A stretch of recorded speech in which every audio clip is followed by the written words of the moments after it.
Hepinize selam dostlar. Uzun bir aradan sonra yine sizlerle bilen mekaniğe yeni gelmedik yani. Geri geldik. Şunca vakit video atmamazlığım sebebi azrak dümövledim, keselledim. Birazcık tatiller falan öyle geceleri falan aktık. Şaka şaka arkadaşlar, öyle bir şeyler yapmadık da. Şaka lan şaka. Gül diye. Yani arkadaşlar birazcık YouTube işlerine bilgisayarımın teknik arızaları sonucunda videolara ara vermek zorunda kaldım. Şimdi tekrardan sizinle beraberim. Uzun bir aradan sonra sizinle bir korku oyunuyla beraberim. Şeytanın yolu kendim çevirdim ama Allah bilir öyle mi çevriliyor bilemiyorum. Oyun galiba Türkçe yapılabiliyormuş. Bildiğim kadarıyla iki seçenek veriliyor. İki seçenekten yani kendi kararlarımıza göre devam ediyoruz bu oyunda. Hadi bakalım.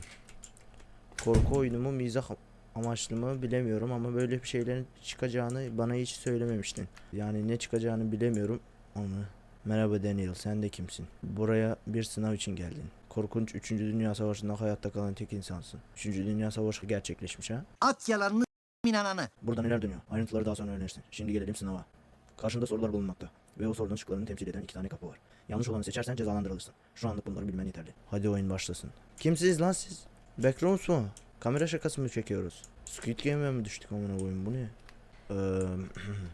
Go to right. Bunlar niye Türkçe değil? Ananı avradını. Gece gece go to right. Tamam gidelim. Bir etkileşim yok. Kapıları açıyor.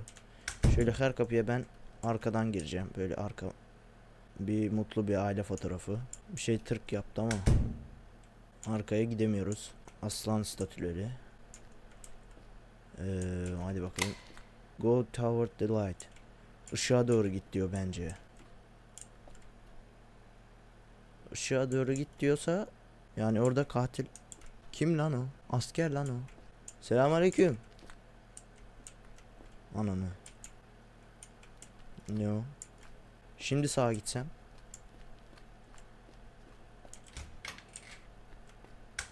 Burada bir etkileşim yok. Başka bir şeyler yapamıyoruz. Oyun bir kastı ama ha. Solumuza sağımıza şöyle etkileşime girebileceğimiz şeyleri şöyle ayıklaya gidiyorum. Şunlarda bir etkileşimimiz var mı? Yok. Abi bu ne ya? Ben bakmayayım abdestim kaçar. Sanat diye böyle şu çok güzelmiş ha. Uy, bak şu çok güzelmiş. Abi fan sesi geliyor mu acaba ya? Fan sesi geliyor mu acaba? Arkadaşlar fan sesinden çok özür dilerim. Havalar çok sıcak. Klima bozuldu. Çok fena serinlemek için iki tarafa da vantilatör attım. You have 2000 years later. cold. Anlamadım. Go to Türkiye anladım. Türkiye'ye gideceğim. Go to Türkiye anladım sadece. Söyledi ama. Türkiye'de böyle şeyler mi var? Hani Türkiye? Ya hani oğlum Türk bayrakları falan bir şeyler olaydı. Haç. Bununla bir etkileşimimiz yok. Küflenmiş bu ne? Şöyle gelelim. Ne diyor? What is the name of the god who feeds on the souls of girl child? Lies and does evil. Abi burada Trump yazıyor. Ben siyasi şeylere girmemek için. Ya bu oyun anlamadığımızda çok, ben bunu Türkçedir diye indirdim ya. Anlamadığımızda çok anlamsız bir şey oluyor. Press buton basmayacağım. Basmayacağım abi. Bu ne? Top hala patlamamış. Sektirilebilir. Ya bütün sırrı bozdun ya. Hoba! Bu bizim okulda arkadaşlarla yaptığımız şaka. Yarrağın üstüne oturup kek mi yersin yoksa kekin üstüne oturup yarrak mı yersin, öyle bir şey vardı. Onu soracak galiba bize. Sit on the dildo and dedim abi ya. Arkadaşlar bu çok anlamsız bir yere gidiyor ama çok kötü bir çok kötü bir video. Çok iyi yerlere gitmiyor ama arkadaşlar göte gireceğine ağza girsin diyorum.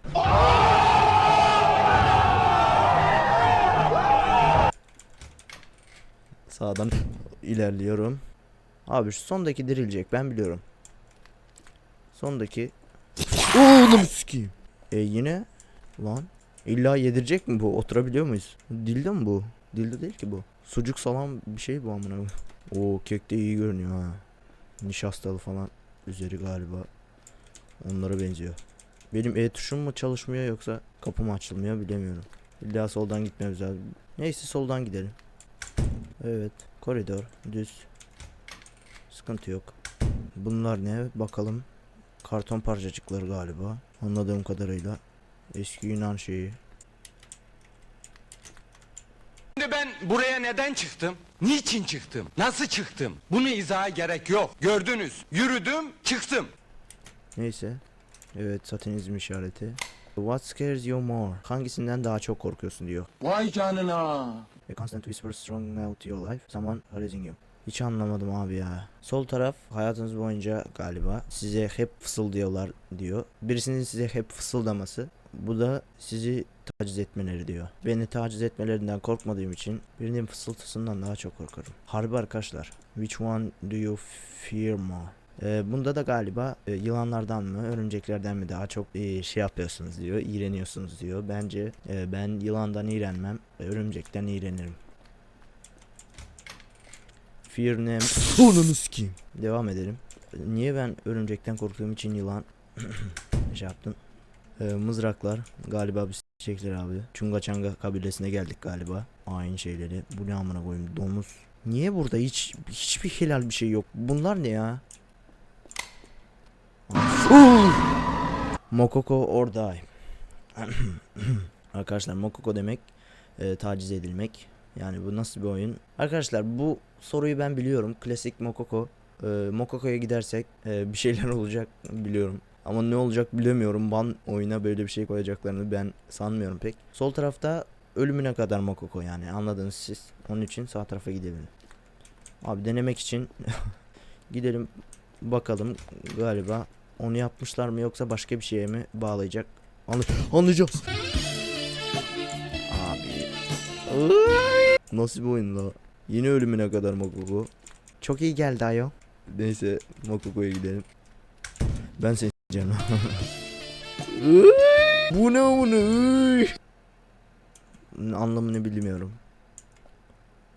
Saygılar. Siktir lan. Demokrat or Republican. Ben böyle şeyler pek bilmiyorum ama Google'a bakmam lazım. Siyasi şeylerle pek aram yok abi. Demokratik devlet halkın egemenliğine dayanan, temel hak ve özgürlükleri koruyan, hukukun üstünlüğüne inanan ve güçler ayrılığı ilkesini benimseyen bir yönetim biçimidir. Güzel. Cumhuriyet devlet başkanının halk tarafından seçildiği veya temsilci aracılara belirlendiği bir yönetim biçimidir. Devletin egemenliği millete aittir ve yönetimde söz hakkı halktadır. Bence demokratik abi. Abi bu siyasi şeylere giriyor ya. Niye bizi geldi bir terörist geldi patlattı ya? Siyasi şeylere girme amına koyayım ya. Asker kardeşim. Ananı sikeyim. Abi bu ne? Niye gönderme yapıyorsunuz la? Abi ölülerin üstüne basmayalım. Arkadaşlar buradan İsrail, Palestine. Ben bayrağa bakarak gideceğim. Bu ne amına? Tebrikler. Tüm testlerimizi başarıyla tamamladınız. Hayatınıza devam edebilirsiniz. Bitti mi? Arkadaşlar izlediğiniz için teşekkürler. Güzel bir oyundu. Korktuk, eğlendik. Çoğu yerde sansür veya bip gibi şeyler atarım. Yoksa böyle siyasi şeylere pek girmek doğru olmaz. Videoya like atmayı, abone olmayı unutmayın. Yorumlarda video hakkındaki fikirlerinizi belirtmeyi unutmayın. Diğer oyunlarda görüşmek üzere. Hoşçakalın.